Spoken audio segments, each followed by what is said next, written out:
ప్రశాంతమైన వాతావరణంలో.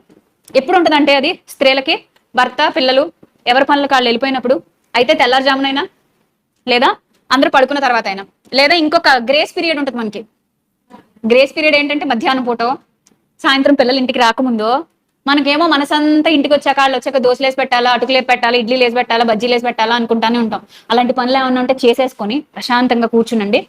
ఇంట్లో పనులు ఏమైనా మిగిలిపోయినా బాధపడకండి. అయ్యో పని మిగిలిపోయింది అనే యాంగ్జైటీ కూడా మీకు హార్మోనల్ ఇంబ్యాలెన్స్ ఉంటే ఎక్కువ అవుతుంది. అది ఏం పర్లేదు, నేను చేయగలను, ఐ క్యాన్, నాకు ఆ స్టామినా ఉంది అనుకుని ఫస్ట్ కాసేపు నేను బ్రేక్ ఇస్తాను. ముందు నా ఆలోచన అంతా ప్రశాంతంగా ఉంది కదా, ఇప్పుడు నన్ను ఎవరు డిస్టర్బ్ చేయరు కదా. ఈ డిస్టర్బ్ చేయలేని ఈ వాతావరణంలోనే నేను మైండ్కి ఎక్కించుకుంటా, హృదయంలో ముద్ర చేసుకుంటా అని చెప్పుకోండి. అది చాలా మంచి అలవాటు. సాధన. ముసలమ్మ ముచ్చట్లను విసర్జించి దైవభక్తి విషయంలో మీకు మీరే సాధన, మీకు నేను ఆ ఒక్క వర్డ్ మీద చాలా ధ్యానించాను. మీకు మీరే, మనకు మనమే చాలా చేసుకుంటాం. దైవికమైన విషయాలకు వచ్చేసరికి మాత్రం తోడెత్తుకుంటాం కదా. మనకు మనమే ప్రార్థన చేసుకోం.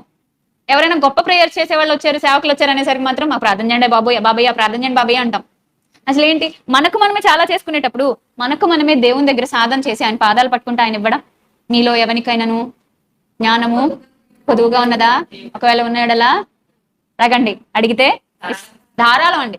మీరు ఎవరికైనా ఏమైనా ఇచ్చారని గెలిస్తారు. అది మీరు ఒక 1/2 కేజీ పప్పేసి గారెలు ఉండారు అనుకోండి, లేదా ఒక 1/2 కేజీ పప్పేసి గారెలు, లేదా తాటి గారెలు వేసారనుకోండి, 2 ఈవిడికి 2 ఆవిడికి 2 ఆయనకి, అంతే 10 నాకు.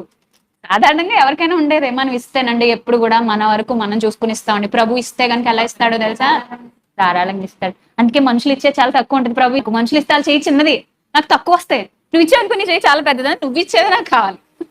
అందుకని మనుషులు ఇచ్చిన ఇవ్వకపోయినా నేను ఏం బాధపడినా, నువ్వు ఇచ్చేదాకా ఎదురు చూస్తా.